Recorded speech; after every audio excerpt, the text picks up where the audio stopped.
Suomen Lapissa Inarijärven takana idän ja lännen rajamailla on Vätsärin erämaa. Kirkkaiden erämaajärvien, loputtomien kivilouhikoiden, laajojen metsien ja tunturi-ylänköjen Vätsäri. Sinne me lähdetään vaeltamaan, seikkailemaan, tutkimaan paikkoja, näkemään ja kokemaan erämaa-luontoa. Tämä on Kulje yksin erämaan läpi paluu Vätsäriin 2020. Tervetuloa mukaan reissuun.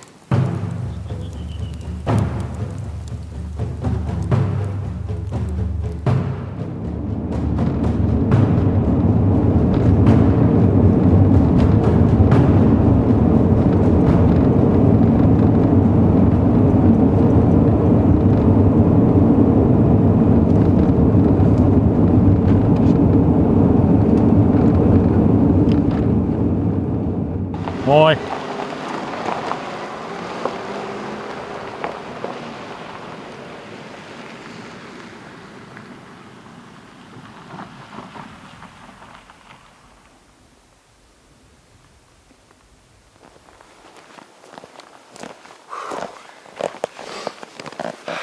Moro! Terveisiä Lapista, tarkemmin sanottuna Inarin Nellimistä. Vätsärin seikkailu on just alkamassa tässä. Ensimmäinen vaelluspäivä, ensimmäinen kilometri. Hiki on kyllä jo pinnassa, että rinkka painaa ihan kivasti harteita. Mulla on semmoinen 20 kiloa kuormaa. Mulla on 2 viikon ruuat mukana, mutta tämä reissu kestää todennäköisemmin semmoinen 1,5 viikkoa, mutta mä oon kuitenkin varautunut 2.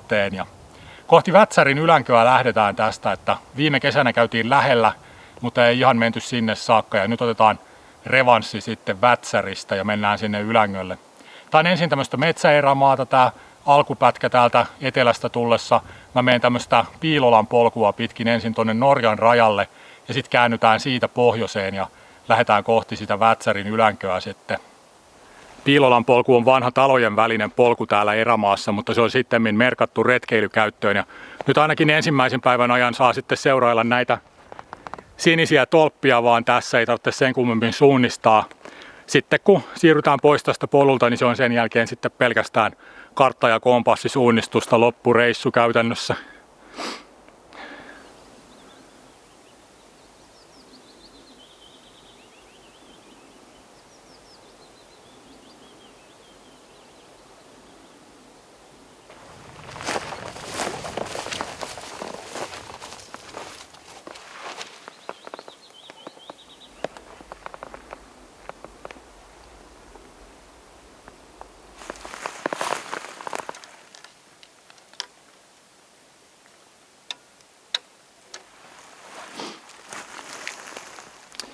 Olikohan vanha saksalainen lamppu siinä?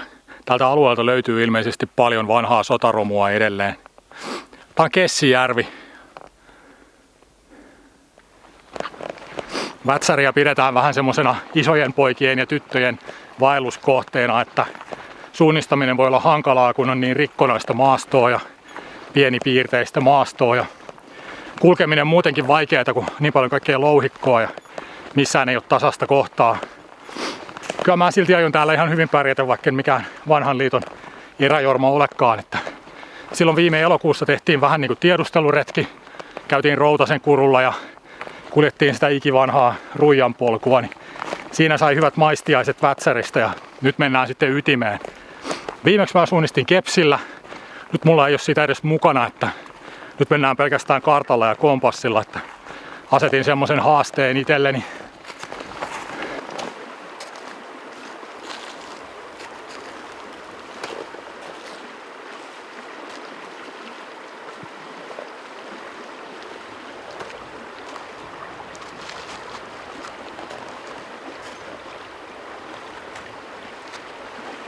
Täällä on vedet vielä vähän korkealla, vaikka tulvahuippu onkin jo ohi.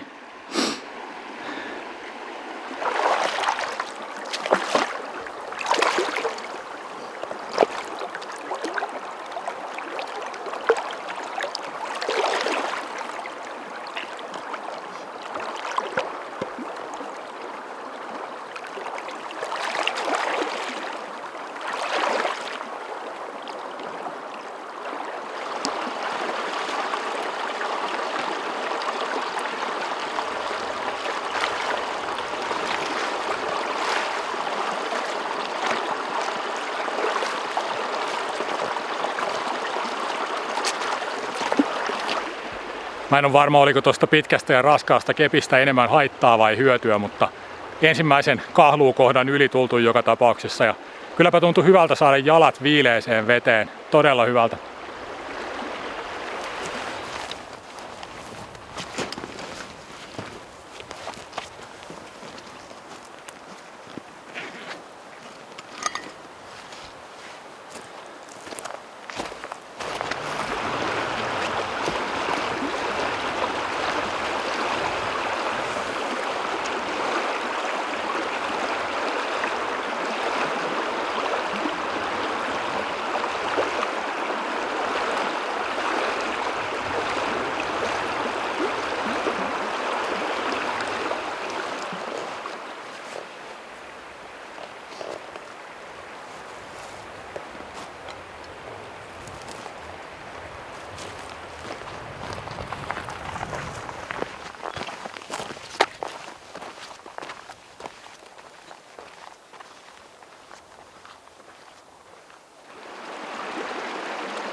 Vähän kuivattua mansikkahilloa ja purovettä, pieni välipala.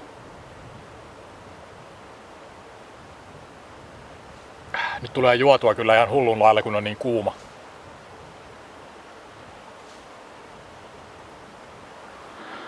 Nyt aletaan varmaan lähestyä Nuottamajärveä.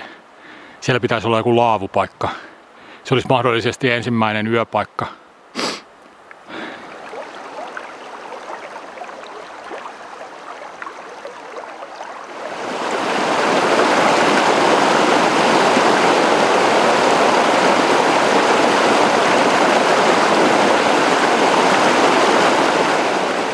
Vähän on tuommoista ylivuotoa havaittavissa nyt järvestä, kun silta on tuolla tuon kiven edessä tuolla. Molemmin puolin sitä siltaa oli tuommoiset 20 metrin kaistaleet juoksevaa vettä, että sieltä tulee vähän normaalia enemmän nyt tuota vettä järvestä.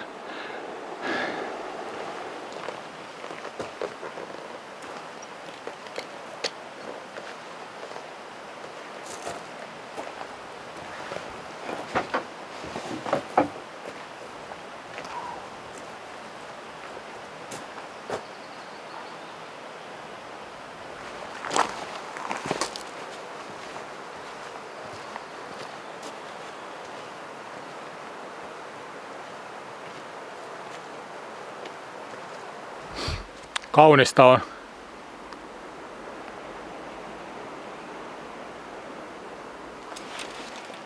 Pitää vähän kokeilla kalaonnea tietysti. Mulla on ihan uusi vapa nyt, kun mua katkesi junassa vanhasta vavasta toi kärki. Tästä viimeisestä niinku. Se on toi kuljettaminen ehkä niinku rankinta, mitä varusteille vastaan tulee, että harvoin ne täällä niinku maastossa varsinaisesti leviää ainakaan mulla. Tää on nyt joku hiilikuituvapa. En tiedä, osaanko mä edes käyttää tämmöstä. Tää katkee tietenkin heti. Se aikaisempi oli joku semmonen niinku markettivirvelin vapa, mutta se oli kyllä kestävä, että mä isoja haukiakin verin rannalle sillä. Katsotaan sitten miten tämmösen kanssa käy. Mä luotin nyt kauppiaan suositukseen, että katsotaan kannattiko tää kela laittaa tähän tietysti.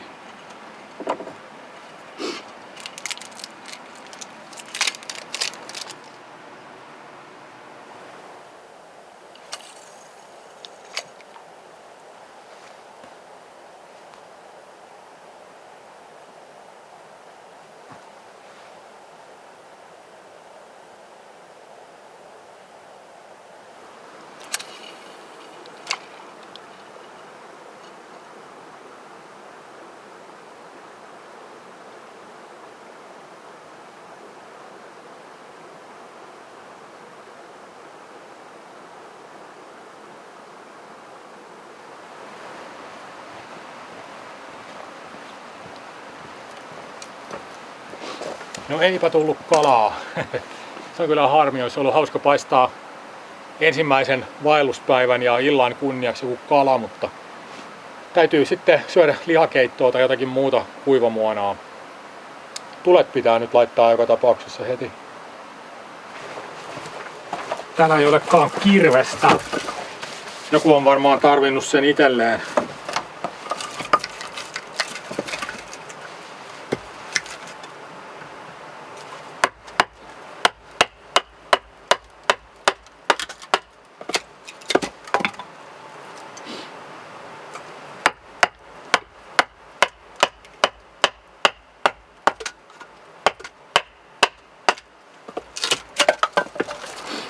Joo, kyllä aina pitää olla semmoiset välineet mukana itsellä, että pärjää sitten, vaikka tulipaikan kirves on varastettu tai muuta, niin ei jää sitten ihan niinku sormi suuhun.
Joo, nythän tässä alkaa olla asiat mukavasti.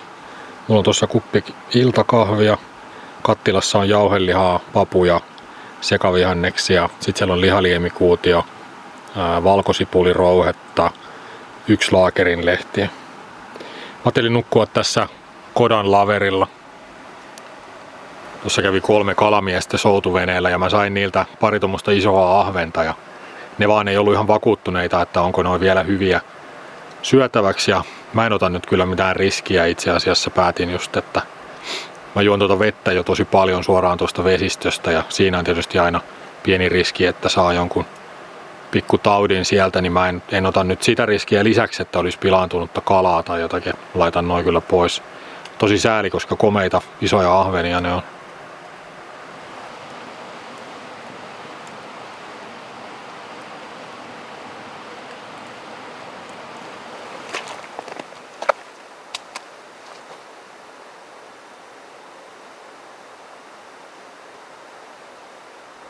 Nyt on keskiyö. Ihan hauska olla jalkeilla tällain valosassa keskiyössä. Mä söin tossa ja lepäilin ja semmoista. Ei ole ruvennut oikein väsyttämään, kun on niin valosaa. Nyt täytyy kyllä viritellä patja tohon ja hyttysverkko ja mennä maateen. Huomenna uusi päivä.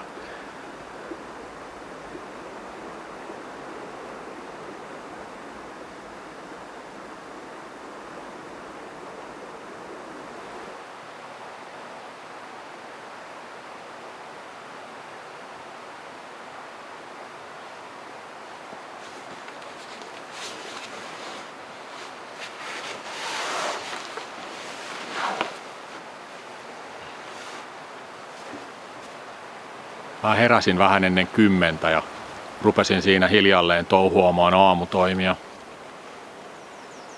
Mitään kiirettä ei ole ja nyt kun on valosaa yötä päivää, niin voi elää ihan täysin omassa rytmissä sen mukaan, mikä itsestä hyvältä tuntuu.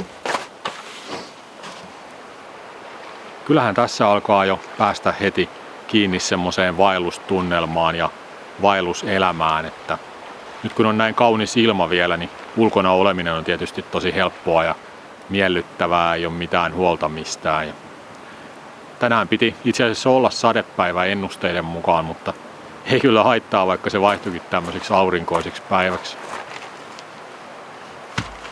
täällähän puhelinyhteydet on täysin satunnaisia, että mitään ennusteita ei nyt sitten näekään tästä eteenpäin juurikaan. Mä sain harjuksenkin järvestä siinä aamupäivällä, mutta se oli valitettavasti selkeästi alamittainen. Täältä tien varresta eilen lähdettiin ja tultiin Kessijärven, Matalajärven ja Kuivaslompulan ohi tänne Nuottamajärvelle, missä nyt ollaan. Ja tästä jatketaan sitten sillä lailla, että mennään eteenpäin joko tuohon Piilolan tuvalle Suomen puolella tai sitten Piilola-Koijan tuvalle Norjan puolella. Ja siihen loppuukin sitten polkureitit, että sen jälkeen jatketaan sitten pohjoiseen valtakunnan rajaa myötäillen tosta. Ai niin, piti sanoa muutama sana siitä, että mulla on vähän erilainen kenkätaktiikka nyt tälle reissulle. Että mulla on toki noin luottosaappaat, polyuretaanisaappaat, ne on kevyet, mutta silti ihan järjettömän kestävät. Että noi on jo 5 vuotta vanhat ainakin ja niillä on käyty monet reissut, mutta ei ne osoita mitään väsymisen merkkejä vielä.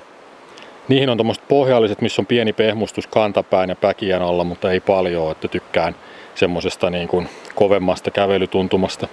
Se varsinainen ero on sitten se, että mulla ei ole mitään Crocseja, mulla on tämmöiset kevyet polkujuoksukengät, nämä on niin kuin paljasjalkakengät ja nämä on niin kuin leirikenkinä, sitten ylityksiä varten, siis vesistöjen ylityksiä varten ja sitten erona on lähinnä se, että näillä voisi kävellä muutenkin sitten, että jos on kuivempaa maastoa, niin Crocseilla en välitä kävellä, että ne hiertää helposti kun ne heiluu jaloissa, mutta nämä on tämmöiset tosi napakat ja kevyet. Joo, saappaat on kyllä meikäläisen valinta aina tänne Lappiin niin kuin yleiskengiksi, että täällä on niin paljon märkää maastoa ja ei tarvitse koko aikaa vaihtaa sitten kenkiä ja näin. Ja nämä kuivuu nopeasti, ottaa vaan pohjalliset pois ja ne voi laittaa vaikka sitten johonkin lämmön lähelle, niin kuin nuotion lähelle vaikka kuivumaan ja sillä lailla, niin toi pelkkä kenkä niin kuin kuivuu ihan hetkessä, että näissä ei ole mitään vuoria näissä saappaissa, niin täällä ei ole mitään mikä imis vettä. No jalat täytyy olla tietysti kunnossa, että pystyy saappailla kävelemään pitkiä matkoja. Et näissä mun saappaissa ei ole ainakaan minkäänlaista tukea nilkalle tai sillä lailla, että nämä on tosi löysät ja kevyet tämmöiset. Sen se toki vaatii, mutta kannattaa ainakin kokeilla eri pohjallisia, jos on ongelmia siinä, että miten ne saappaat istuu. Ja sillä lailla, että pohjallisia vaihtamalla ja laittamalla vaikka 2 pohjalliset, niin saa ihan erilaisen tuntuman sitten taas. Ja sillä lailla. No näähän ei ole mitään retkeilymuotia, että moni ei sen takia tämmöisiä varmasti jalkaansa laita, mutta jos ihan puhtaasti käytännöllisyydestä puhutaan, niin nämä on mun mielestä kyllä ihan ykköset.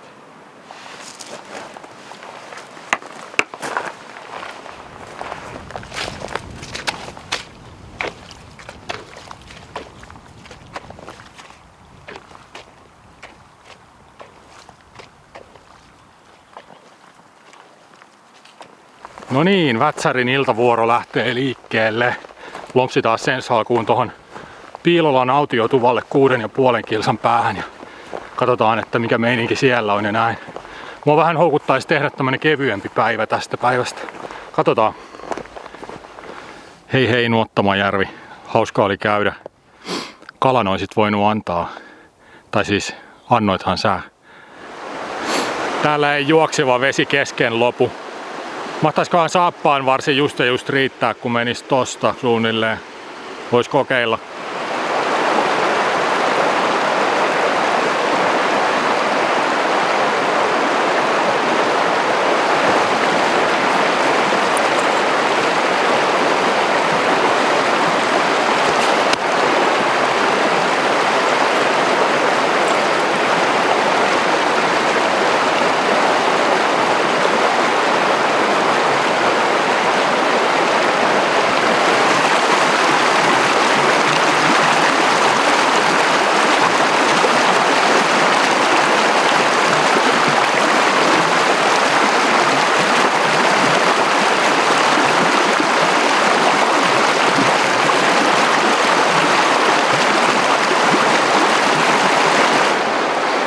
Toi tommonen simppeli kahlaaminen ei välttämättä näytä paljon miltään vierestä katsottuna ja voi tulla semmonen ajatus, että mitä sä kuhnit siellä, että kävele nyt yli siitä, mutta noi pohjan kivet on liukkaita kuin saippua palat. Niissä on semmonen levä pinnassa ja ne on ton virran hiomia pyöreitä kiviä ja ne muljahtelee siellä jalkojen alla ja jokainen askel pitää niinku koeponnistaa ennen kuin laittaa painonsa siihen päälle ja tuon virtaavan veden voima on jo tuommoisessa polvenkorkuisessa vedessäkin ihan tuntuva kyllä, että kun nostaa jalan ylös ja ottaa painon pois päältä, niin se virta ottaa ihan kivasti kyllä kiinni jalkaan. Ja se myös sekoittaa vähän päätä toi niin kuin veden liike, kun sä katsot alaspäin sun jalkoihin ja toi niin kuin virta menee siinä sun alla, niin se helposti vähän niin kuin huojuttaa tasapainoa tavallaan. Mä tykkään nykyään pitää keppiä siellä niin kuin virran yläpuolella aina. En mä tiedä, onko siellä oikeasti mitään merkitystä, mutta oon tykännyt, että se on jotenkin varmemman ja paremman tuntunen.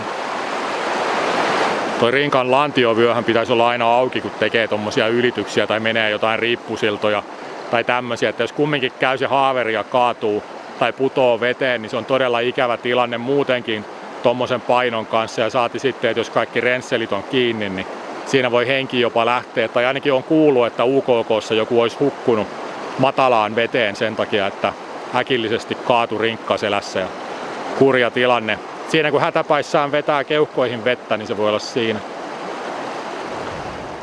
Nammijärvi. Tää on yksi näitä isompia järviä täällä. Tää on kylläkin vain joku yksi Lahden pohjukka, mikä näkyy tähän nyt. Piilolan tuvan pitäisi olla ihan lähellä.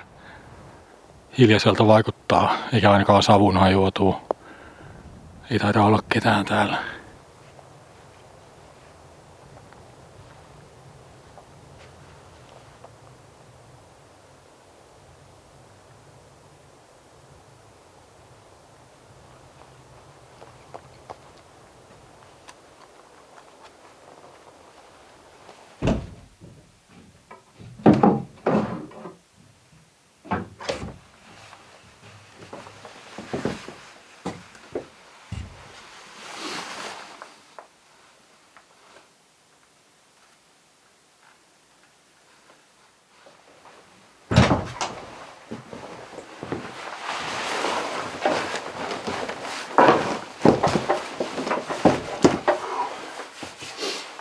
Asiallista. Mä teen ainakin ruuan tässä ja tuumailen sitten, että jatkaisiko vielä sinne Norjan puolelle.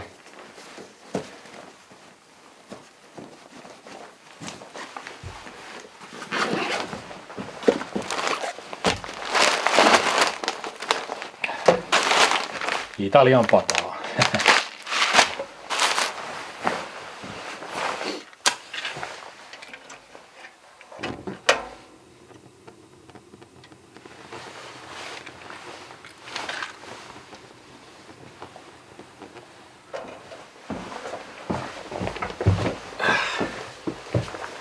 Onpa viihtyisä paikka. Metsähallitus, mä valtaan tän mökin ja muutan tänne asumaan. Hankkikaa itsellenne uusi kämppä jostain.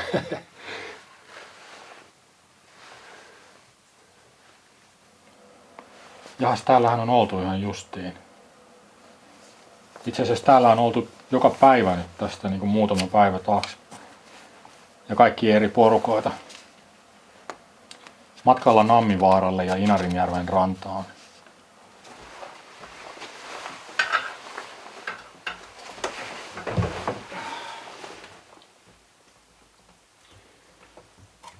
Jahas, jauhelihat on tosi kovan tuntuisia. Ei tainnut ehtiä kyllä pehmenemään hirveästi.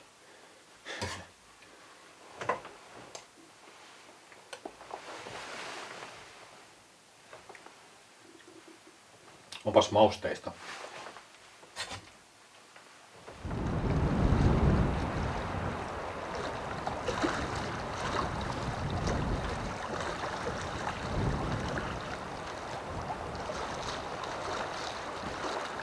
Joo, tänne mä jään yöksi. Mä ajattelin kokeilla heittää muutaman kerran ja mennä sit suht ajoissa nukkumaan ja levätä kunnolla. Pitkät yöunet.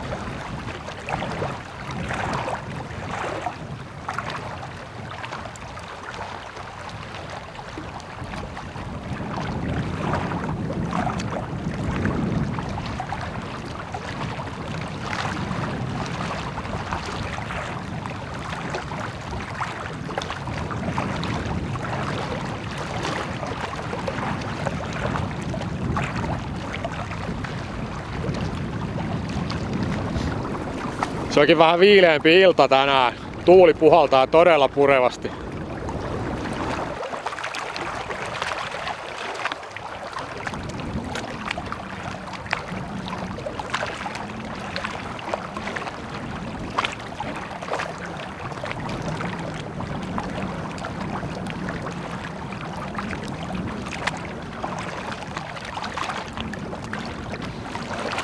Taitaa olla vähän kova aallokko tommoseen pintavesien kalasteluun. Sitten tässä on niin vielä toi ranta tommonen louhikkoinen, ettei viitti paljon ruveta kokeilemaan syvemmältä, kun koukku heti kiinni jossain kivessä.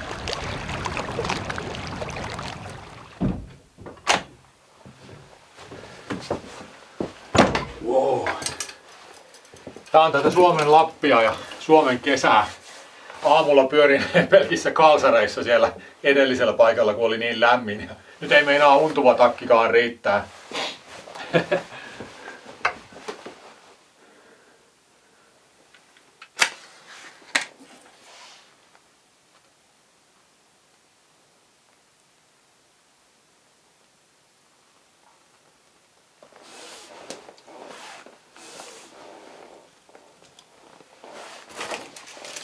Laitan ihan pari puuta vaan pesään, niin saa semmoisen pienen kodikkaan lämmön, mutta yöksi ei kaipaa mitään kuumuutta tietenkään kyllä.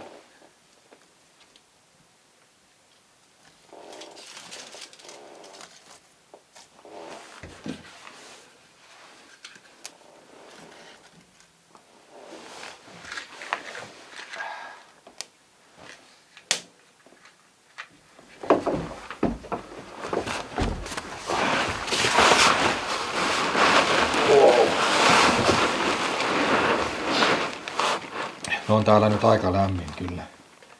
Ja se siitä sitten tasaantuu. Heti ei ainakaan tarvitse makuupussia kyllä. Mä luen vähän kirjaa, mulla on oikein kirja nyt mukana. Mulla on tää Flow. The Psychology of Optimal Experience.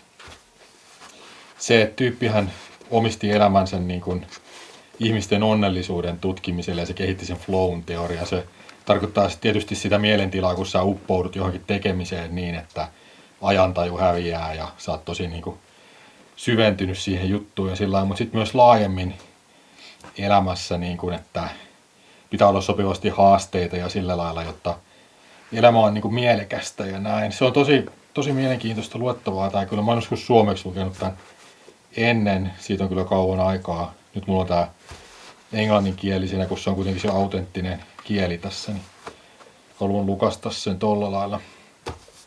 Tää muun muassa haastatteli tää psykologi noita keskitysleiriltä selvinneitä ihmisiä, että miten ne niinku pärjäs siellä, niin ne kehitteli kai niinku erilaisia pelejä, mitä yksinkertaisimmista asioista niinku tavallaan, ja semmoisten juttujen avulla ne pysyi niinku järjissään ja sillä lailla siellä semmoisissa olosuhteissa, että tosi mielenkiintoisia juttuja.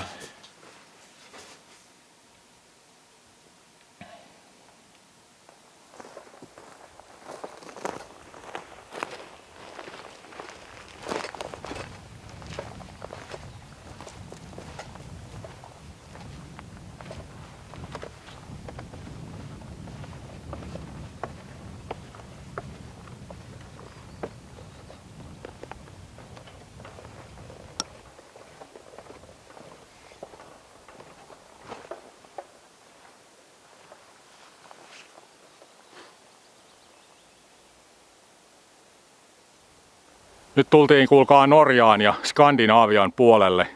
Tännehän on aina miellyttävä tulla. Täällä ihmiset on kauniita ja fiksuja ja niiden puhekin kuulostaa semmoiselta kauniilta haltijakieleltä suomen kieleen verrattuna.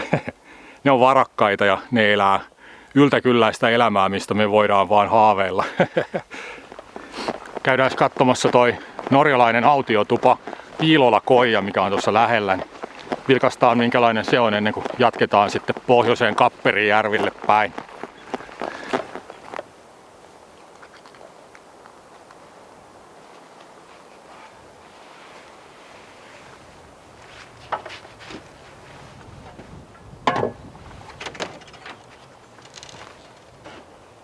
Vau, mitäs mä just sanoin?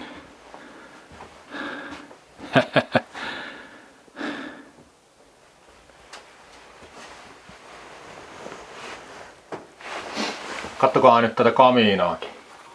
Onko tässä joku viikinkien tarusto kuvitettuna?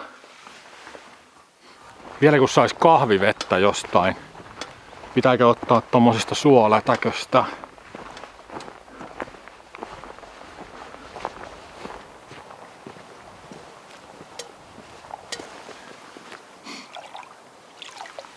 Olihan täällä juokseva vesi. Mä ajattelin kanssa. Ei olisi sopinut yhtään tyyliin, että ei olisi ollut vettä.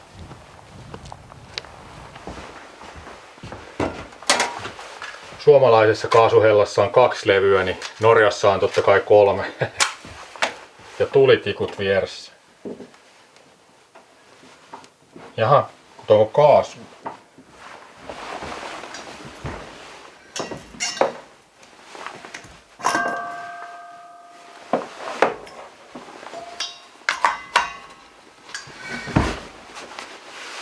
On kyllä tosi painava toi. Voiko olla tyhjänä noin painava?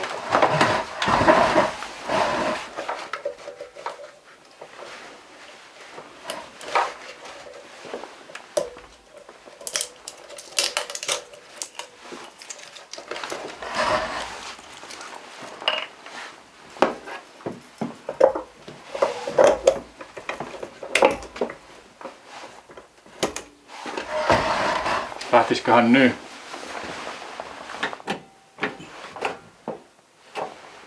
Ei vieläkään. Mitä mä en nyt tajua tässä?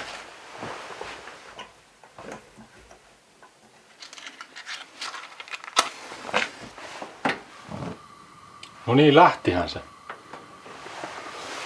Rupes tulemaan jo semmonen vähän tyhmä olo, että mikä tässä nyt mättää. Käytin melkein kaikki noitten tulitikut.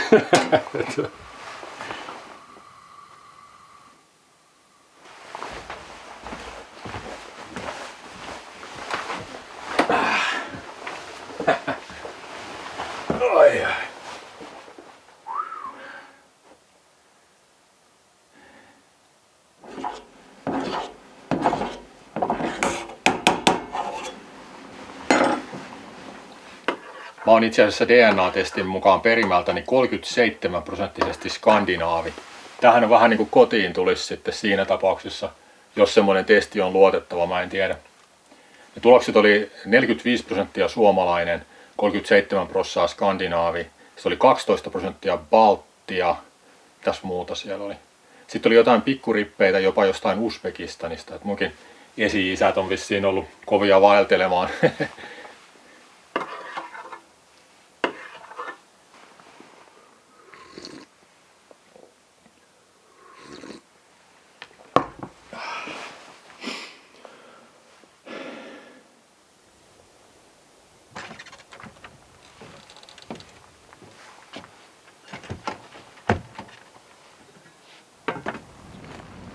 Näin, retkikunta jatkaa taivallusta. Mennään tuohon rajalle ja seuraillaan sitä rajavyöhykettä pohjoiseen päin. Tänään mennään vähintäänkin semmoiselle Kapperijärville saakka. Siitä tulee suunnilleen 4-15 kilsaa tälle päivälle. Eilen oli vähän semmonen löysempi päivä, nyt tänään pitää ottaa pikkusen enemmän kilometrejä alle. Teimme ihan lorvimiseksi.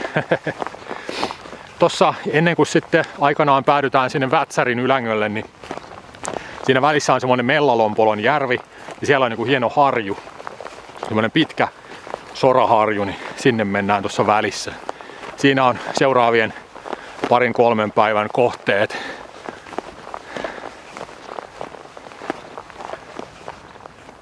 Kyllä nyt vaeltajan kelpaa kuljeskella. Todella kaunista säätä. Joku 20 astetta varmaan lämmintäkin. Nyt on tyytyväinen mieli ja hyvä meininki. Erittäin hyvä. Mitä nyt toi rinkan narina vähän tuossa alkaa kyllästyttää, mutta täytyy katsella sitä jossain kohtaa, että mikä siellä narisee. Mä sain hyvät pitkät levolliset unet viime yönä ja sitä on heti niin kuin uusi ihminen, kun on tietokone saanut lepoa, niin muukin keho pärjää paljon paremmin. Nyt on hyvä fiilis ja kevyt askel.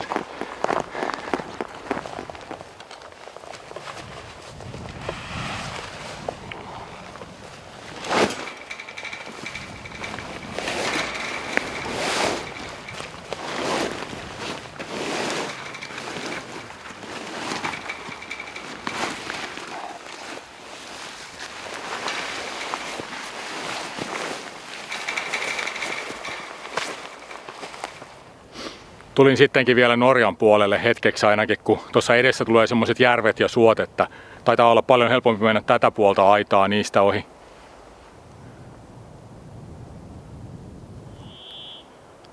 porovainaa. Onkohan sen pakomatka pysähtynyt tuohon aitaan ja ahma tai karhu saanut siitä sen kiinni.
Joo, tämän päivän patikat on saatu hoidettua ja just nyt on aika hyvä fiilis, että tästä hetkestä ei puutu mitään. Se oli vähän semmoista yllätyksetöntä ja välillä niin kuin tylsän puoleistakin patikoida sitä rajaa pitkin siellä, mutta siinä pääsi hyvin etenemään ja aika hyvää vauhtia sillä lailla. Ja siinä ylitettiin semmoinen Tsaddervaara.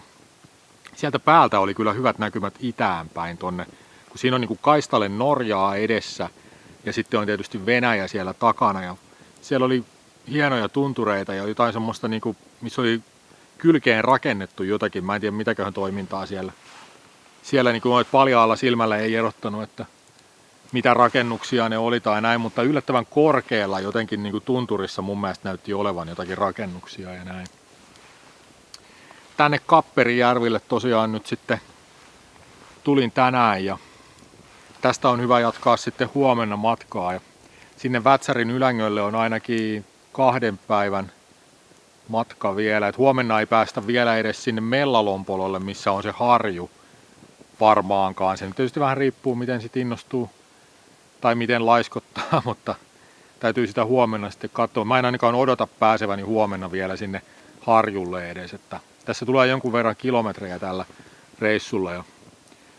Tuossa sitten sopivan kävelymatkan päässä olisi Norjan puolella yksi autiotupa, että se on ehkä todennäköisempi niin kuin huomisen etappi sitten, että menisi sinne Tuvalle huomenna. Mutta joo, huominen päivä kertoo sen sitten, että sitä nyt ei etukäteen liikaa viitti miettiä.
se on nukkumaan menoaika.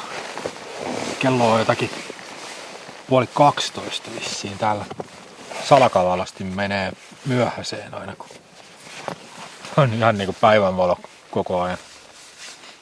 Kyllä nytkin ilta siis tyyntyi täysin ja sillä lailla niinku eri moodi on tietysti kuin päivällä, mutta kyllä tuota valoa on todella paljon. Että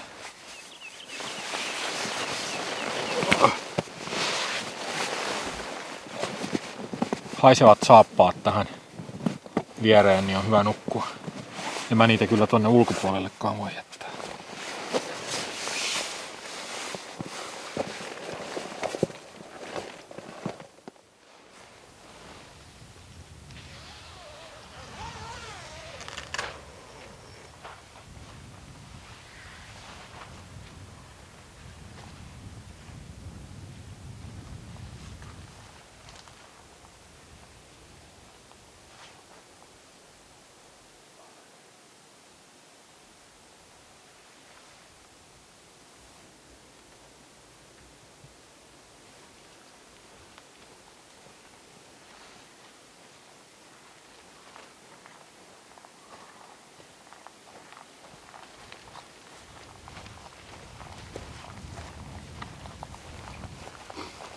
Lounaaksi olisi sitten ahvensoppaa.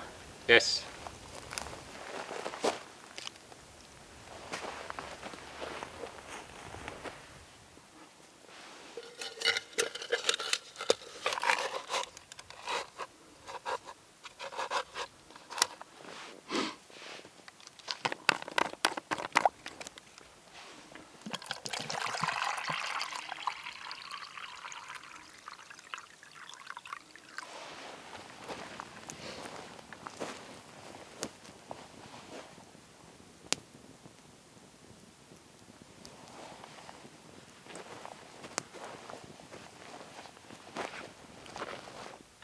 Päädyinkin laittamaan tuommoiseen koko jyvän nuudelipaketin siihen. Ja siinä oli myös mausteet mukana. Niin tällainen setti. Niin ja vähän papuja laitoin. Niitähän mä lisäilen vähän joka ruokaan. Nyt vaan syömään sitten ja sit pitäisi varmaan pakata kamat ja jatkaa matkaa. Mä pakkasin kamat, kastelin huolellisesti notskipaikan ja peitin jäljet. Nuotio oli tossa. Teltta oli tuolla puiden välissä. Oli muuten hyvä paikka, vaikka itse sanonkin. Sitten pikkuhiljaa päivän taipaleelle. Vähintäänkin mennään semmoiselle norjalaiselle autiotuvalle. Se on semmoinen Fölvanskojan tupa. Tai jos oikein intoa riittää, niin siitä olisi sitten joitain kilsoja, en nyt muista ulkoa, mutta joitain kilometrejä sitten vielä sinne Mellalompolon harjun alkupäähän. Että tässä on niinku A- ja B-vaihtoehto tälle päivälle.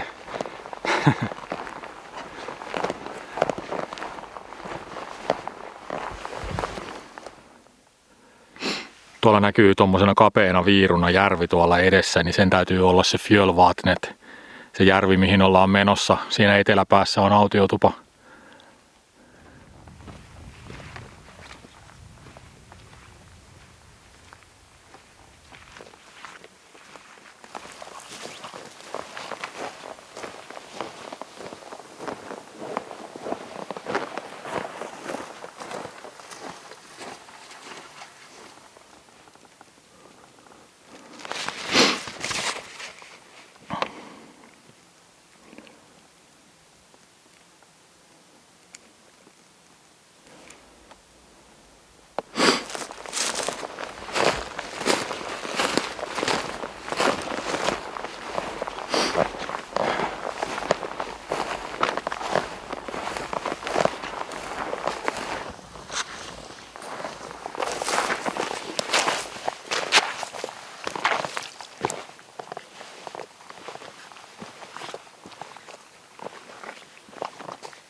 Wow.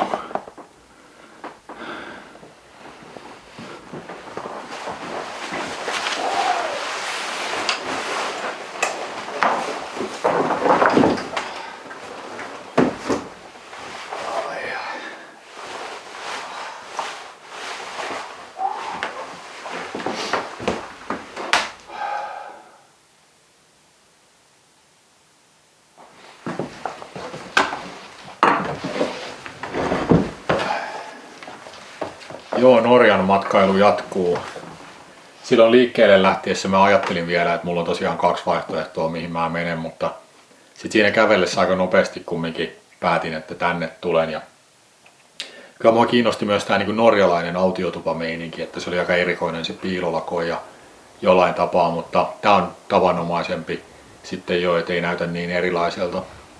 Meillä on muuten varmaan tapana niin pullauttaa tuosta kaasupullosta se liitinosa niin irti ja silti vaikka jättää se siihen päälle, koska mulla oli vähän täälläkin vaikeuksia saada toi kaasuhommeli tuosta käyntiin ja mä luulen, että se on kai niin tapa sitten, että se pullautetaan irti siitä se liitin. Suomalaisissa autiotuvissahan sillä ei koskaan tehdä, että se vaan suljetaan siitä kytkimestä se kaasu.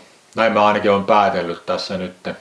Se ei varmaan siis ollut tyhjä se pullo, minkä mä vaihdoin siellä piilolakoijassa, mutta mä itse asiassa jätin siihen lapun, että tarkistakaa joku, että onko se oikeasti tyhjä. Se tuntui niin painavalta, mä ajattelin, että ei se varmaan ole kyllä tyhjä, mutta joo, se nyt meni miten meni se juttu. Näin sitä opitaan erilaisia kulttuureita. On kyllä alkanut tässä niinku rasitus kertaantua ja nyt on hartiat kipeät ja polvet kipeät ja sillä lailla, että nyt aion keskittyä vaan tankkaamiseen ja tässä viettää aikaa ja ei mitään ihmeempiä. Luen varmaan kirjaa ja sillä lailla. Heitän ehkä pari puuta kamiinaan. Tämmöstä. Ulkonakin on ihan hyvä nyt olla, ei ole vielä hyttysiä eikä mitään. Ja on ollut tosi lämmintä, et ei siinä mitään, mutta joo, jotenkin nyt tällä reissulla ja tähän väliin sopii jotenkin tosi hyvin tää norjalainen autiotupa.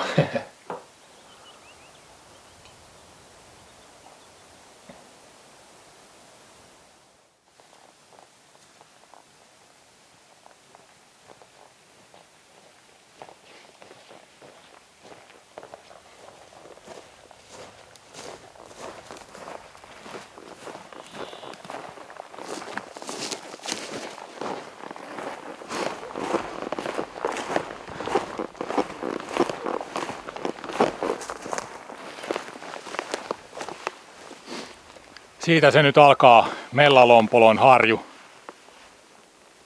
Yes. Samalla saa vaihtaa kartan. Ensimmäinen kartta on kuljettu läpi, että aletaan olla varmaan sitten myös niinku puolivälissä reissua, että se vähän riippuu siitä, että mistä kautta lähdetään sitten pois, että sitä mä en ole vielä päättänyt, mutta nyt saa vaihtaa toiseen karttaan tästä eteenpäin.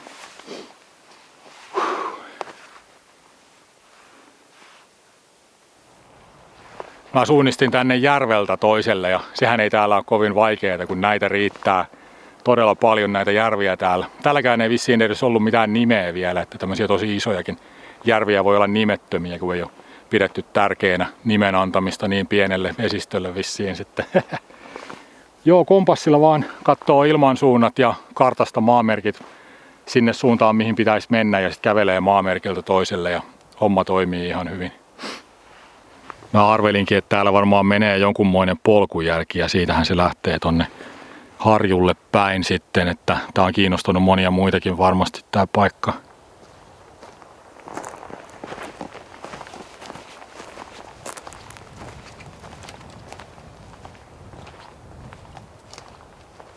Porothan niitä polkuja tietysti tallaa kans, mutta tästä nyt voisi kuvitella, että tää on kiinnostanut enemmän ihmisiä kuin poroja tämä reitti, mutta mistä sitä tietää, ehkä vähän molemmat on ollut liikkeellä. Taitaa olla niin hyvä tuuri, että menee saderintaman vierestä ohi tuolla takana, että ei parane nyt liikaa tässä ruveta ilakoimaan kuitenkaan, mutta siltä vähän vaikuttaa, että se menee tuolla vierestä.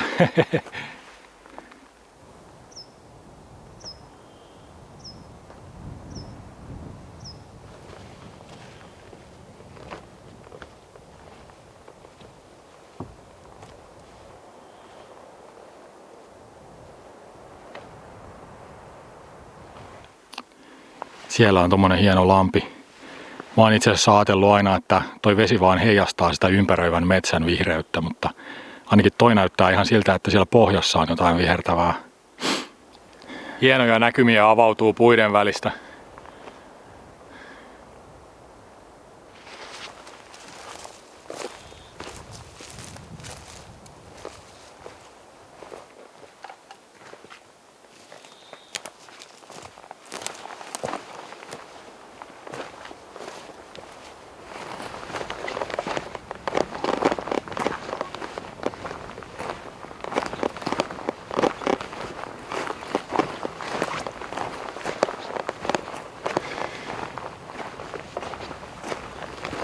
On kyllä upea paikka. Oli taas kaiken vaivan arvosta tulla tänne. Nyt ilmeisesti aletaan lähestyä tuota harjun kapeinta kohtaa ja siinä on valtavat järvet molemmin puolin. Siinä on Aslakin lentämä järvi toisella puolella ja Mellalompolo toisella puolella. Siellä on varmaan jotain ihmisiä, koska mä kuulin vesitason ääntä aikaisemmin. En tiedä, hakiko porukkaa vai toiko, mutta viikonloppu lähestyy, niin mä kuitenkin veikkaan, että se kone toi porukkaa sinne. Tänään on siis torstaipäivä, vaelluksen 5. päivä ja kyllähän tässä jo alkaa tuntua aika metsittyneeltä ja irtipäässeeltä, niin kuin vaelluksella kuuluu.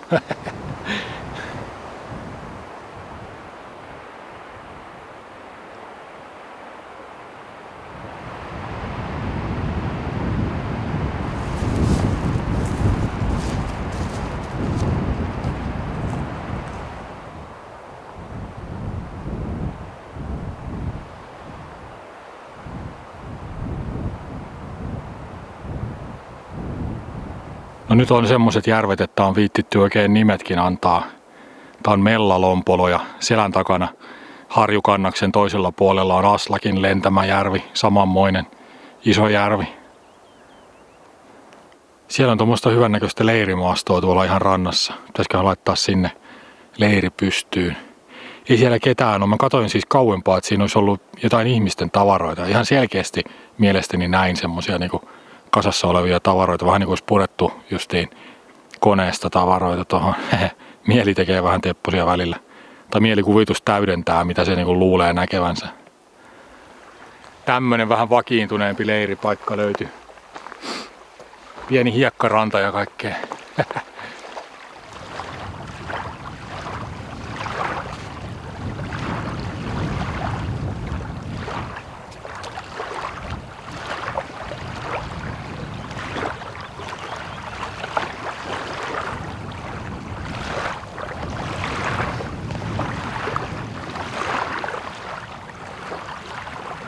Kunertavaa hiekkaa. Erikoista.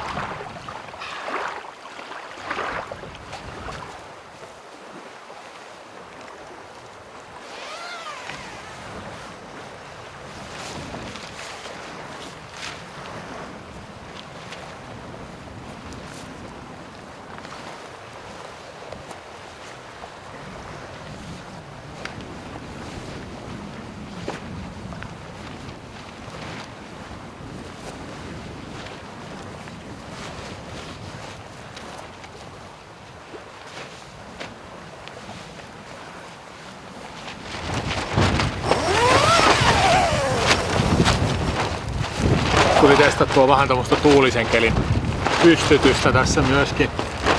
Olisi vähän konstikasta, mutta tässä on, onko tässä 12 vai 13 kiinnityskohtaa niin kuin helmassa, että kyllä tää maassa kiinni pysyy ja keskisalko niin kuin jämäköittää tämän paketin tietysti. Ihan naurettava tuuli tuolta järveltä, koittaisin rauhoittua. Tämän päivän patikka jäi vähän lyhyeksi. Täytyy kohta laskea paljon kun se tarkalleen oli, mutta vähän lyhyt se ehkä oli. Ei vaan jaksanut enempää, rupesi tosi paljon kolottamaan selkää. Ja mitäpä sitä sitten väkipakolla rehtimään. Jonain toisena päivänä jaksaa varmasti sitten paremmin ottaa vähän kiinni.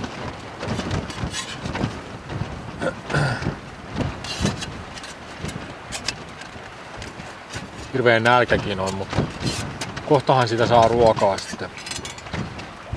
Jos peruslihakeiton tekisi taas. Se on aina hyvä. Kattila täyteen vettä, niin saa paljon semmoista kuumaa mausteista lientä siitä.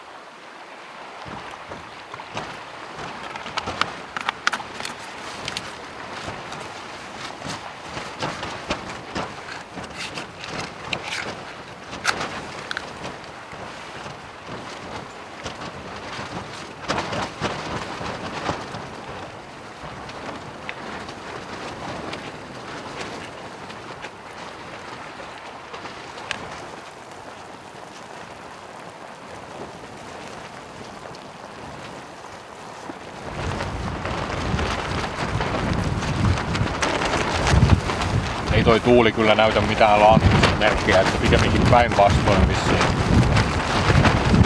Tämä teltta näyttäisi sietävän ihan hyvin tämän riepottelun, mutta toi meteli on niin jotenkin semmonen tajuntaan tunkeva, että eiköhän sitä saa nukuttua tämmöisessä. Ei kumminkaan pysty 100% tähän majoitteeseen luottamaan, kun ei ole aikaisemmin käyttänyt tämmöisessä tätä. Joo, nyt ei ehkä olisi ollut sittenkään hyvä hetki ruveta tämmöistä testaamaan, mutta näillä mennään. Vielä pahempi juttu on se, että mä unohdin mun mukin ilmeisesti sinne autiotuvalle. En mä ymmärrä, miten se on edes mahdollista. Sillä on tullut tunnearvoa kumminkin jonkun verran ja mä oon aina tosi tarkka siitä ja sillä. Nyt en ollut sitten. Mä harkitsen vakavasti, että mä lähden hakemaan sitä, että mun pitäisi mennä päivämatka taaksepäin ja sitten taas sieltä päivämatka eteenpäin ja en mä tiedä, en mä halua sitä nyt väsyneenä päättää sitä asiaa, että mä yritän nukkua yön yli ja levätä ja mietin aamulla sitten, että miten mä teen. Toisaalta vähän huvittavaa lähteä jotain yhtä kuppia hakemaan. 12 kilsaa sinne olisi matkaa ja sitten tietysti sama niin kuin takas. Ja joo, en tiedä.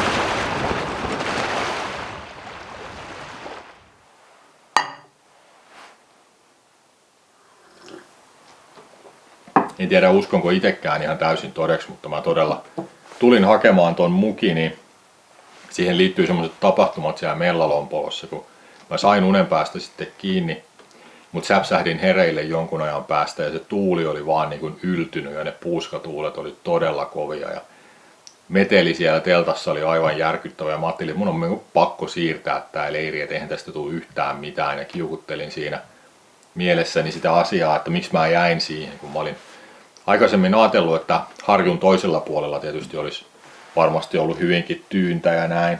No, huono päätös oli jo tehty aikaisemmin, ei sille enää mitään voinut, mutta rupesin kokoamaan kamojani siinä sitten. Ja siinä sitten pienessä kiukunpuuskassa, niin mä ajattelin, että no saakeli, mä hain sen mukin nyt sitten, että mä marssin sinne.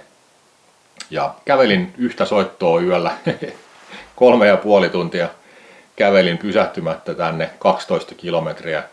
Ja tossahan se oli kuistilla tää muki vastassa heti siinä kun tulin. Ja kello oli 6:01 aamulla kun olin täällä ja nyt nukuin sitten vähän yli puolen päivän. Ja joo, nyt tuli tämmönen niinku päivämatkan verran takapakkia tässä, mutta tästä jatketaan sitten taas eteenpäin. Ja nythän siellä harjulla on käyty, et ei mun tarvitse niinku sitä reittiä lähteä seuraamaan. Mä katsoin tietysti helpoimman reitin tästä eteenpäin ja miten sitten päästään taas lähemmäs Vätsärin ylänköä.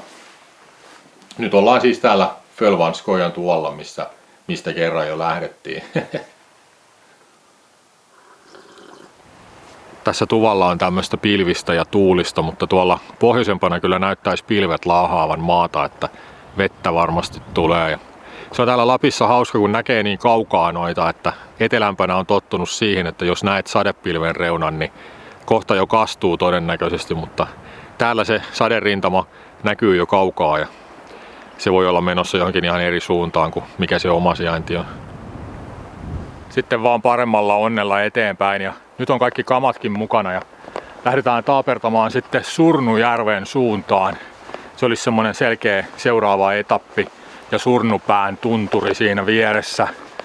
Katsotaan nyt sitten mihin saakka tänään pääsee.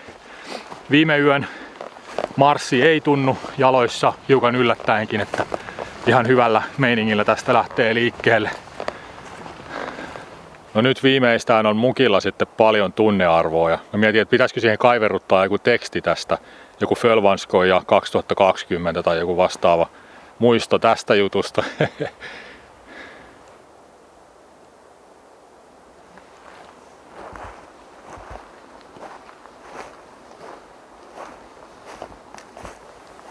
Fölvatnet on tommonen 5 kilometriä pitkä järvi ja mä pidin sitten kahvia ja ruokataukoa siellä järven toisessa päässä ja mä huomasin kattelevani jotenkin haikeasti takaspäin sinne järvelle ja se musta mökki, pieni autiotupa siellä ja sitten tämä kuppiepisodi, vaikka se oli rasittava ja siitä tuli vähintään 15 kilometriä ylimääräistä käveltävää, niin ne yhdessä kuitenkin jollain tapaa teki tästä paikasta semmoisen hyvän muiston mun mieleen ja jotenkin hyvä fiilis jäi tästä paikasta.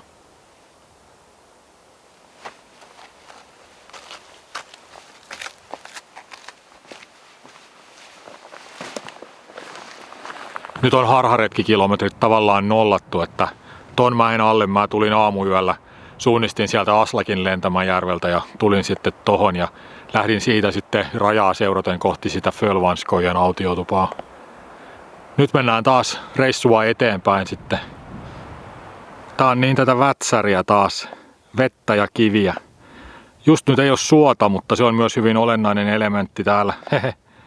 Tota mäkeä mä olenkin katsellut tässä jo pidemmän aikaa tuolta kauempaa. Sillä ei ole vissiin suomenkielistä nimeä lainkaan. Mun kartassa se on saameksi Kortnoaivi ja sitten norjaksi Haaklumpen. Joo, Vätsärissä tuota vettä riittää, että jos ei Suomessa muutenkaan hirveästi kannata kanniskella vettä mukanaan, kun sitä löytyy joka paikasta, niin täällä se on vielä sitten ihan eri levelillä, että noita järviä on niin paljon. Täydellisen puhdasta, raikasta vettä, ei muuta kuin pullo täyteen ja istuu alas ja juo kaikessa rauhassa puoli litran vettä ja taas jaksaa kävellä. Olipas siinä pujottelemista, mutta pääsin niin, ettei tarvinnut riisua saappaita. Pääsinpäs helpommalla.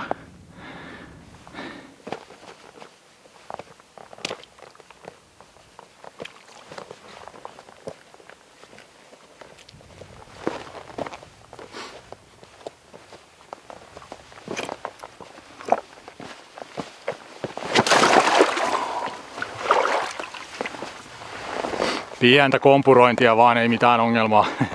Ihan normaalia. Mitä väsyneempi on, niin sitä enemmän mulle alkaa tulla noita. Niin sen takia mä yritän aina tunnistaa sen väsymyksen, että osais varautua sitten paremmin. Noissa louhikoissa ja tommosissa on hyvä mennä tosi niinku rentona. Et sitten kun horjahtaa ja näin, niin sit sä reagoit siihen paremmin. Mutta jos semmoisen ihan jäykkänä, jännittyneenä menee, niin tavallaan silloin sun nivelet joutuu paljon kovemmalle itse asiassa. Semmoisena vähän niin kuin rentona ja löysänä kun menee, niin tulee paremmin sitten se korjausliike, kun horjahtaa. Ennen kuin lähdet Vätsäriin testaamaan, miten refleksit pelaa ja nivelsiteet kestää, niin kannattaa pikkusen käydä kuitenkin siellä lähimetsän louhikoissa ensin käveleskelemässä ja järven rantavesissä kahlaamassa kivien päällä. Saa vähän tatsia.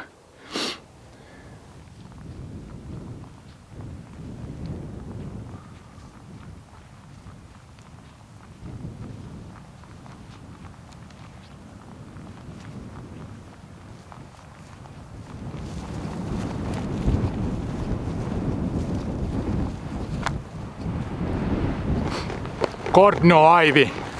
Tulin sittenkin käymään täällä päällä, kun ei taas tiedä, että minkälaisia kelejä on. Niin nyt ainakin näkee maisemia. Vätsäriä yläilmoista.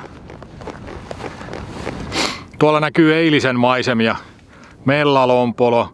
Sitten tossa toi rimpsu, toi kohouma, se täytyy olla se Mellalompolon harju totta kai. Se oli kyllä hieno paikka. 4 kilsaa pitkä soraharju, ikimetsää täynnä ja niitä pieniä ihmeellisiä lampia. Sitten vieressä Aslakin Lentämäjärvi. Nimen alkuperää voidaan vaan arvailla.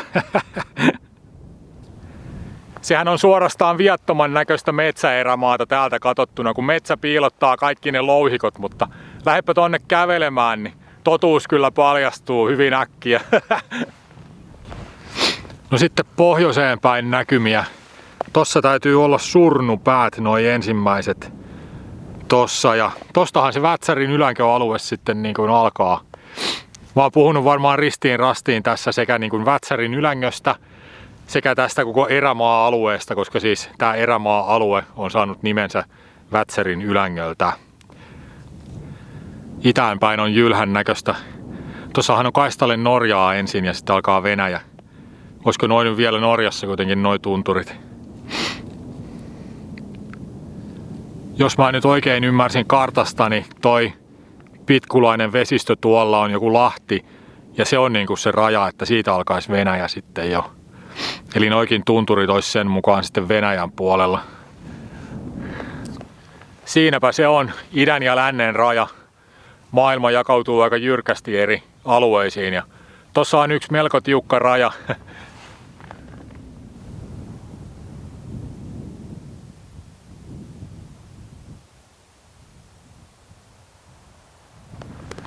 Nyt pitää päästä alaspäin ja pois täältä kylmästä tuulesta. On varmaan niinku 5 astetta ehkä lämmintä ja kylmä tuuli siihen päälle. Hanskoja ei tietenkään ole mukana, mutta sehän on mulla jo melkein tavaramerkki. Kädet on pikkusen kylmät kyllä kieltämättä. Mä en mene nyt sinne Surnujärvelle. Siellä ei mitään ihmeellistä oliskaan. Se on vaan iso järvi tuossa keskellä Vätsärin erämaa-aluetta. Mä suunnistan nyt mieluummin tästä tohon Lerkevanskojan autiotuvalle, eli Norjan puolelle luikitaan taas tästä. Se on muuten juhannusaatto tänään. Kai sitä näinkin voi juhannusta viettää.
Huomenta. Tää on Lerkevanskojan autiotupa Norjassa ja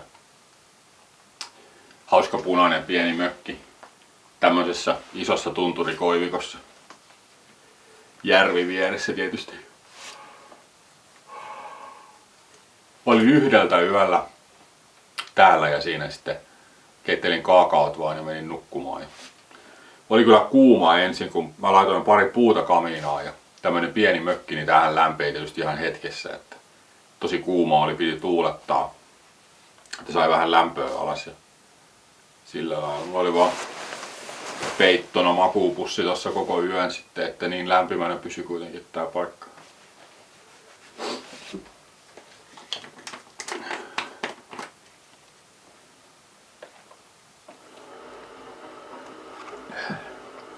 Tänään onkin 7. vaelluspäivä jo. Ne ensimmäisten päivien tapahtumat tuntuu jo aika etäisiltä, kun miettii taaksepäin. Että Nuottamajärvi ja Piilola. Onhan tässä tätä matkaa tullut tehtyä.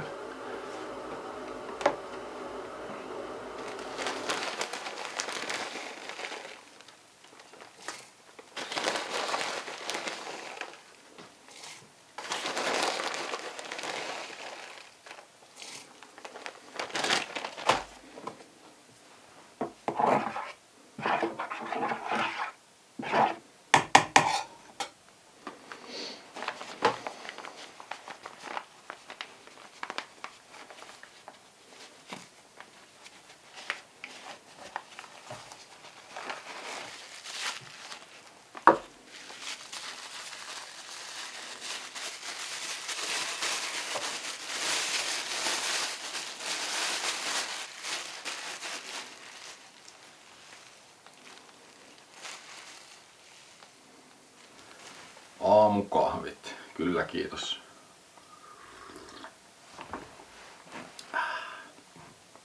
Hyvää vahvaa kahvia.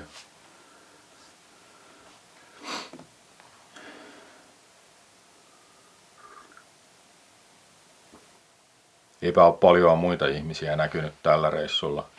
Mä tapasin pikaisesti ne 3 kalastajaa silloin ekana iltana Nuottamajärvellä. Sitten Piilolan tuvalla kävi aamusilla kääntymässä joku mies koiran kanssa. Mä olin vielä makuulla.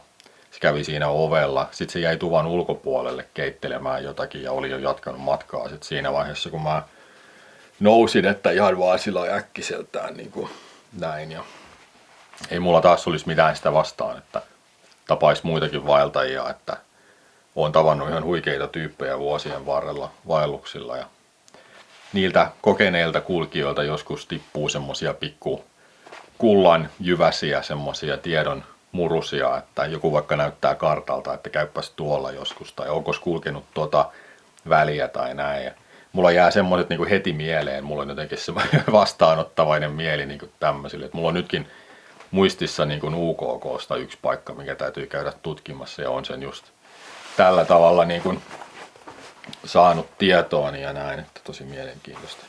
Sitten nämä on oma lukunsa nämä, ketkä on vaeltanut niin kuin tosi kauan, että hauska kuulla niin kuin semmoisesta ihan eri ajasta niin kuin kokemuksia ja muisteluita. Niissä on varmaan aina enemmän tai vähemmän värikynää, kun ihmiset muistelee niin kuin vuosikymmenien taakse asioita, mutta kumminkin aitoja, oikeita kokemuksia.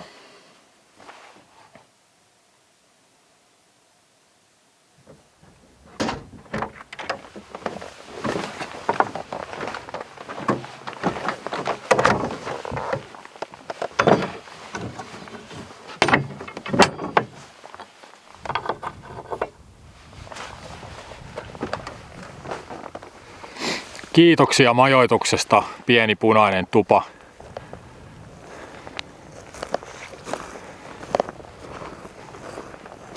Juu, tänään olisi tarkoitus kaapertaa 18 kilometriä. Suunnitelma on semmonen, että menis tänään Rajapään autiotuvalle. Se on siellä sitten Vätsärin Ylängön ytimessä ja huomenna pitäisi niinku välipäivän ja liikkuisi vaan siinä Ylängöllä sitten katsomassa parit järvet siitä ja vähän näkymiä siellä Vätsärin Ylängöllä ja siitä sitten poispäin alueelta. Ihan mukava päivä, on aika lämmintä. Aurinko paistaa siniseltä taivaalta. Mä vähän tossa pesin itteeni strategisilta alueilta tossa purossa ja nyt on ihan mukava levännyt ja freesi olo taas jatkaa eteenpäin.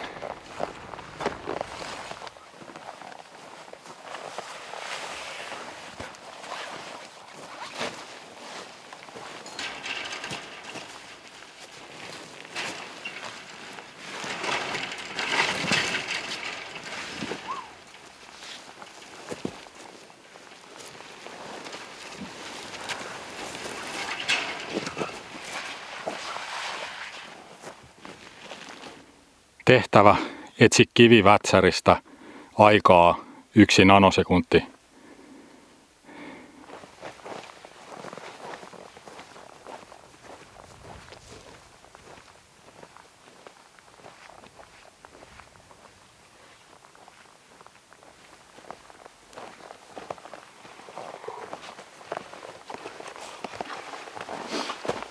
Kyllä on kuuma. Voi veljet. Eilen oli viileä ja tuulinen päivä. Nyt on varmasti yli 20 astetta ja ei pahemmin tuule. Ihan tommonen pieni henkäys välillä. Joutuu ehkä pitämään vähän päiväsiestaa tässä ja jatkamaan sitten enemmän iltaa kohden. No nyt on lippukin repeytynyt rinkasta. Varmaan tuolla kun mä oon työnnellyt sitä aina poroaidan alta. Ei ole hyvä täällä rajalla kulkea ilman tunnuksia. No se oli vitsi, täällä ei ole yhtään ketään katsomassa eikä kysymässä yhtään mitään. Että tää on kyllä niin hiljasta tienoota. Varmaan koko Suomen hiljaisimpia kolkkia tämä. Sitten mä ihmettelin sitä, kun sieltä Kordnoaivilta näkyi sinne Venäjän rajallekin, siihen rajajoelle tai siihen vesistölle, niin ei sielläkään näkynyt mitään niin kuin liikettä. Että kai se on niin teknistä jotenkin se valvonta sitten, ettei se sillä lailla näy päälle päin pahemmin tavallaan, mä en tiedä. Mä tein eilen sillä lailla, että mä söin päiväruuan jo aika varhaisessa vaiheessa päivän patikkaa. Mä olin kävellyt 5 kilsaa, niin mä pysähdyin ja keitin kahvit ja tein ruuan. Ja se toimi ihan tosi hyvin, että mä söin niin kuin tavallaan jo vähän ennen kuin tuli nälkä, niin sit mä jaksoin tosi hyvin kävellä yöhön saakka ja söin vasta tänä aamuna sitten seuraavan kerran. Kokeilen vähän samaa taktiikkaa nyt, että mä oon tullut 6 kilometriä, niin teen ruuan ja pidän hyvän tauon ja juon kahvit ja istun ja huilaan tässä. Ja toivottavasti jaksan yhtä hyvin kuin eilen. Tässä on yksi mun ruokavariaatio, niin tässä on niinku kantarellikeitto pohjana. Sitten on sekavihanneksia, jauhelihaa ja bataatti ranskalaisia. Pavut unohtu, mutta mä syön niitä melkein joka ruualla, niin ei haittaa vaikka yhdestä unohtuu. Sitten vähän suolaa ja reilusti valkosipulia päälle ja vaeltajan voimaruoka on valmis. Onhan nämä tämmöisiä sotkuja, kun tuon niin valmistamisen yksinkertaisuuden takia tämän haluaa pitää mahdollisimman yksinkertaisena. Siis hyvää tämä on, en mä sitä sano, mutta en mä tätä kotona niin söisi. Täällä tulee se ihan rehellinen nälkä, että kun kantaa rinkkaa ja näin, niin ei kyllä jää mistään pikkujutuista syöminen kiinni. Ei tule pahemmin nirsoiltua. Sitten sen voi ajatella niinkin päin, että jos alkaa nirsoilemaan ruuasta vaelluksella, niin sitten pitää ehkä kantaa vielä vähän matkaa sitä rinkkaa. Eiköhän se ruoka ala maistumaan.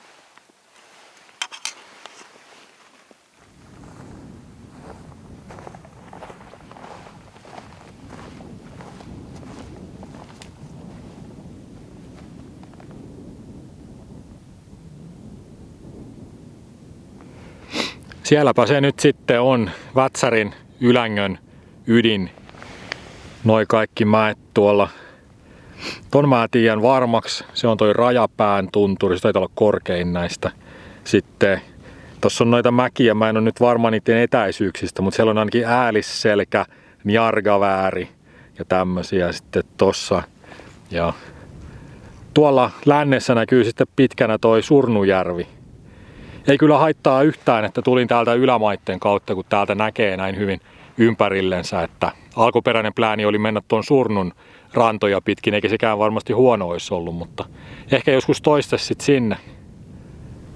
Hyvä fiilis nyt, kun sai vihdoinkin noin Vätsärin ytimen mäet tuohon eteensä ja näkyviin, että tämä on koko reissun punainen lanka niin kuin tulla tänne. Ja viime reissulla käytiin toisella puolella Vätsärin ylänköä ja vissiin vähän lähempänäkin kuin mitä nyt ollaan tässä, mutta käännyin sitten poispäin, että se ensimmäinen reissu tänne oli ehkä vähän semmoinen niin kuin tiedusteluretki siinä mielessä, että se maasto tuntui niin ankaralta ja sillä lailla, mutta nyt on osannut ajatella jo ihan eri tavalla, ei mulla ole sillä mitään niin kuin suurta hankaluutta ollut oikein missään vaiheessa tässä, että tavallaan tiesi jo mihin tulee ja näin.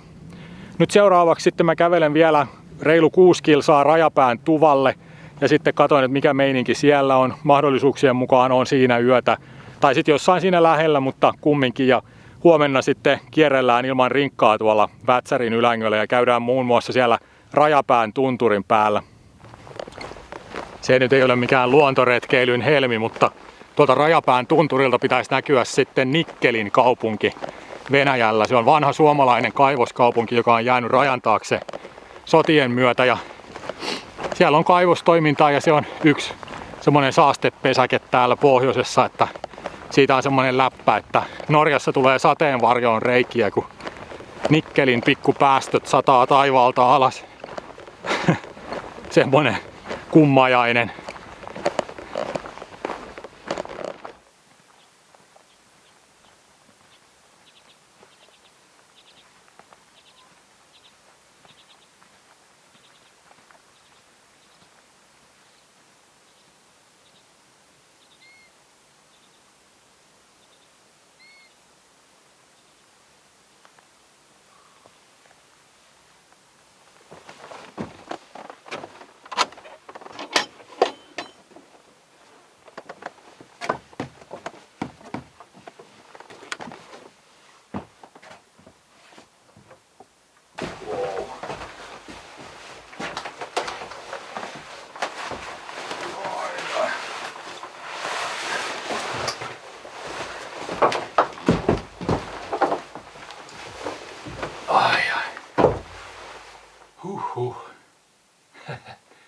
Täällä ollaan.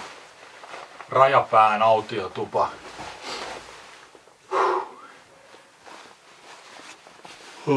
Nyt en tee ainakaan sitä virhettä kuin viime yönä edellisellä tuvalla, että laittaisin kamiinaan tulta. Se oli niin kuuma se kämppä. Se oli niin kuin sauna. Tämmönen vähän viileäkin on parempi kuin semmonen kuuma pätsi.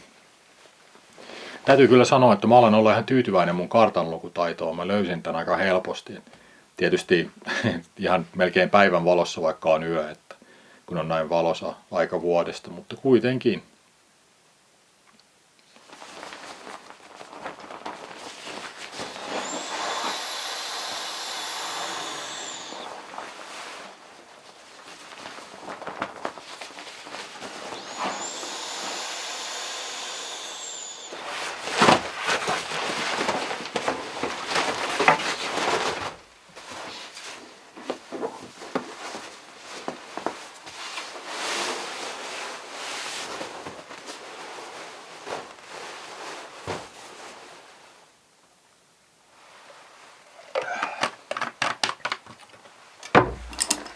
Jahas, mitäs täällä on tapahtunut?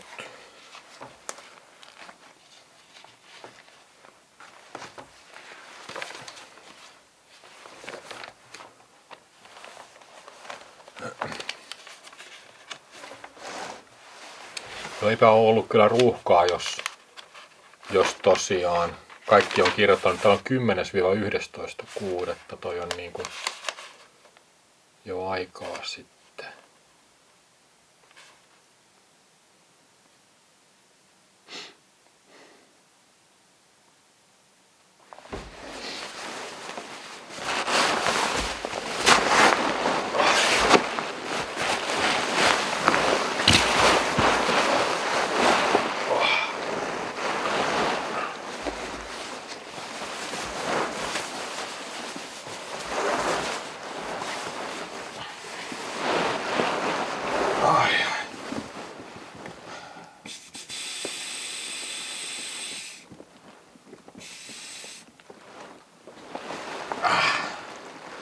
Mä teen aina sillä lailla, että mä laitan patjan ensin ihan täyteen ja sit kun makaa siinä päällä, niin sihauttaa pikkusen painetta pois. Tuntee, että takapuoli painuu sopivasti tuohon. Sit on hyvä.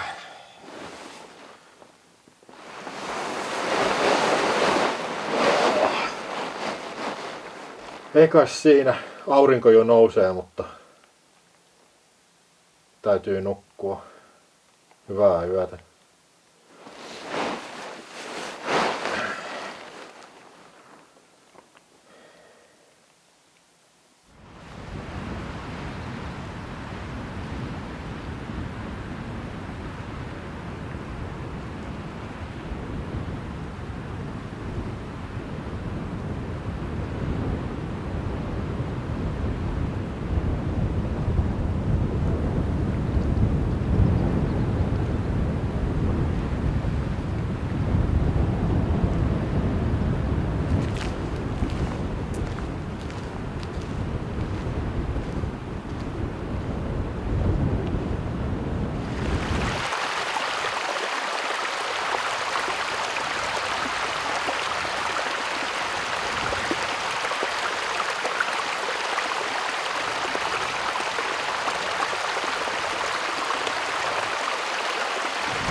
Kattokaa nyt tätä maisemaa. Tuolla Tuvan vieraskirjassa joku kirjoitti, että tää on paratiisi. Ja onhan tää niin kuin jylhää ja semmoista niin kuin vaikuttavaa, mutta mulle tulee enemmän joku semmonen mielikuva, kun lapsena luki ensimmäistä kertaa Taru Sormusten herrasta ja millaisiksi kuvitteli mielessään sen Mordorin. Niin mun mielestä tää on aika lähellä sitä mielikuvaa. Koskematon luontohan on aina kaunis, mutta että paratiisi, enpä tiedä siitä. Vaikuttava, jylhä, no todellakin.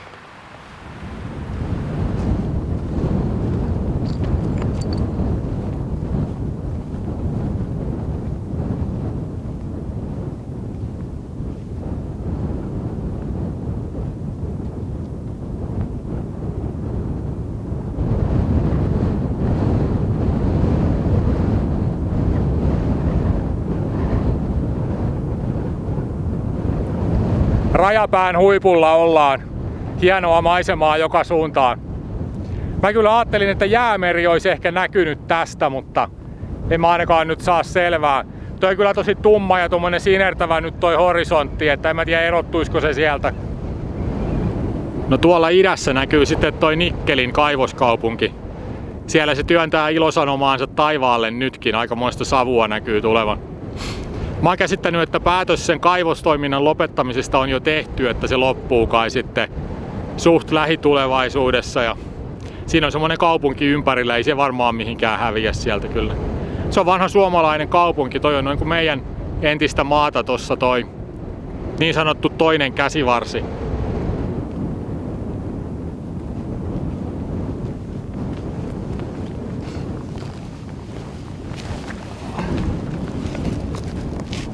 Oihan Nikkeli.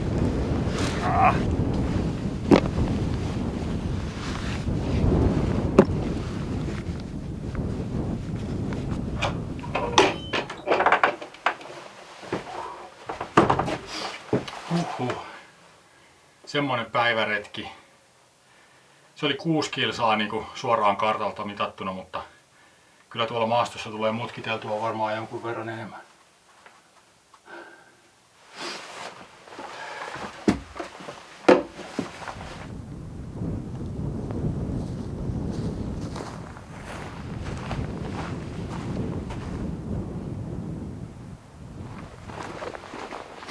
Lähdin Tuvalta vielä tähän läheisille Harrijärville kokeilemaan kalaonnea näin illasta.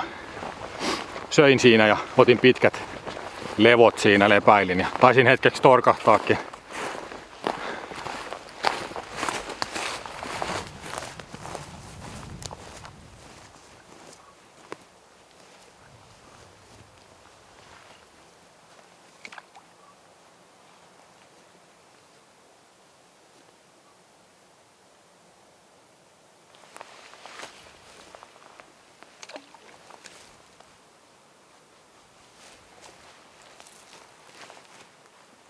Kalan syöntiä ei ole sinällään voinut tällä reissulla moittia, mutta ne tuppaa olemaan väärän kokoisia kaloja, mitä mä saan. Että joko ne on alamittaisia jalokaloja tai sitten jättihaukia. Että aikaisemmin yhdellä järvellä taistelin semmoisen haukimonsterin kanssa ja se melkein vei multa vieheen ja perukkeenkin, mutta sain ne siltä sitten onneksi takas ja kalakin pääsi jatkamaan elämäänsä. Tässä melkein toivoisi, että saisi niitä semmoisia 150-grammasia ahvenia, että ne olisi ehkä optimaalinen saalis meikäläiselle, niin ei tarvitsisi välittää niistä alamitoista.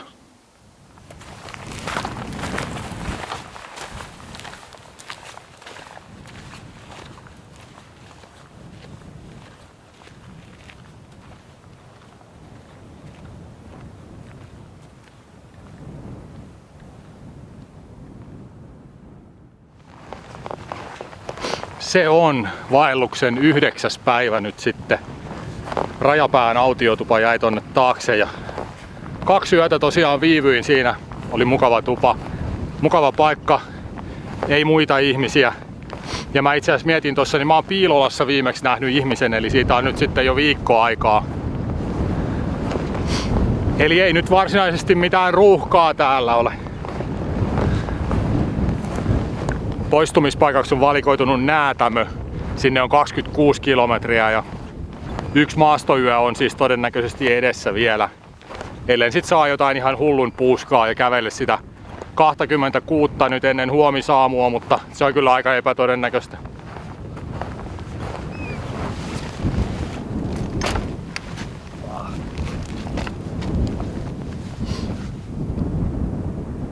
Tänäänkin on aurinkoinen päivä. Piilee tuuli kylläkin, se tulee suoraan pohjoisesta tuolta Jäämereltä. Aurinko lämmittää kyllä silti reilusti. Ihan hyvä patikointikeli. Tuuli viilentää. Tosi hyviä ilmoja on kyllä ollut tässä reissun varrella. Että 1 päivä oli tosi kylmä ja ihan ekana päivänä laitoin sadeviitan kerran päälle. Et se on ainoa hetki, mitä sille on ollut käyttöä. Ja joo, ei voi kyllä valittaa. Tää on niinku Lapin kesää parhaimmillaan tämmönen.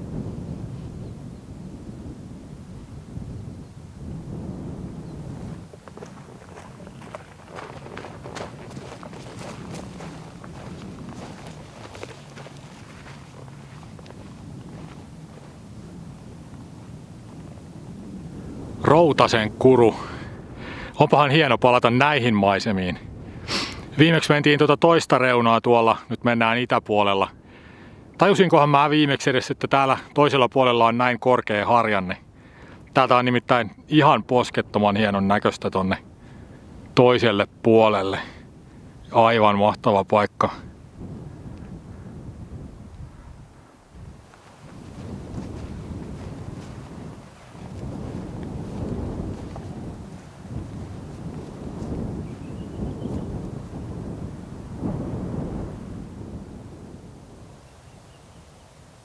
Onpa jotenkin pysäyttävän hieno maisema. Tässä voisi istua vaikka kuinka kauan katsomassa. Metsä ja rotko, vesi rotkon pohjalla ja kallio, minkä päällä on tässä ja auringonpaiste kaiken sen yllä. Aivan mahtavan näköistä.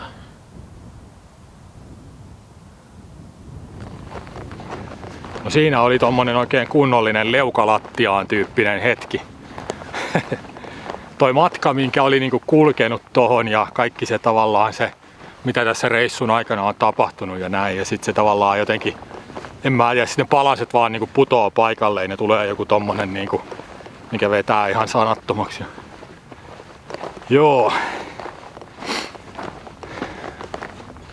Mä oon aikaisemminkin puhunut siitä, että vaellus on matka paitsi fyysisesti, myös henkisesti, että liikkeelle lähtiessä ei voi tietää, mitä kaikkia muuttujia matkan varrelle tulee ja onko sääennusteet pitäneet paikkaansa, jaksankohan mä kävellä tällä kertaa hyvin vai onko tosi tuskasta vähän väliä ja tämmöisiä kaikkea. Toisaalta voi olla liian kovia odotuksia ja liian ruusuiset ajatukset siitä, että mitä se vaeltaminen on ja näin. Ja siitä ne kokemukset sitten hahmottuu, mieli elää siinä mukana ja reagoi asioihin ja siitä tulee sitten se reissun kokonaisuus pikkuhiljaa loppua kohden. Mä koin äsken tuolla kalliolla jonkunmoisen kirkkaan hetken ja musta tuntuu, että tää reissu ja tämän reissun palikat meni paikalleen ja jotenkin mun mieli avautui sille ympäristölle ja kaikelle tosi syvällisellä tavalla jollain tapaa. Ja musta tuntuu, että tästä tulee ikimuistoinen reissu, vaikka mitä tapahtuisi vielä tämän jälkeen. Niin mä luulen, että tämä matka ja tämä reissu jää mun muistoihin kyllä aina.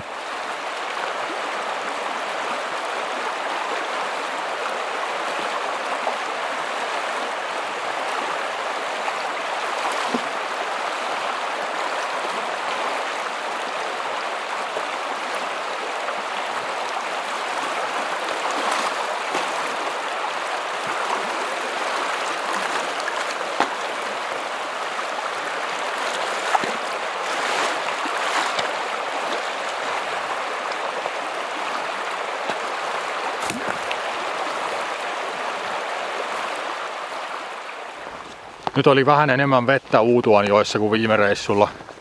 Viimeksi kävelin saappaat jalassa suunnilleen samasta kohdasta yli. Nyt piti kahlata. Vähän yli polven oli vettä siinä korkeimmillaan. Kello on 1 yöllä. Mä oon päättänyt kävellä sinne Näätämöön tässä yön aikana. 8.00 lähtee bussi kohti Ivaloa siitä Näätämön kaupoilta ja aion olla siinä kyydissä mukana. Mä mietin, että vaikka mä jäisin tänne nyt johonkin leiriytymään, niin mulla on huomenna joka tapauksessa se hankaluus edessä, että eihän mun illalla kannata mennä sinne Näätämöön saakka, koska se menee vaan kerran päivässä 8 se bussi, niin en mä oikein nyt ehkä siihen kaupan pihaan kuitenkaan voi leiriytyä ja näin. Tää menee ihan hyvin tällä lailla. Mä hiljalleen tässä kävelen yön aikana sinne ja ehdin sitten torkkua kyllä bussissa ja junassa. Mulla on koko vuorokausi sitten matkustamista siinä edessä.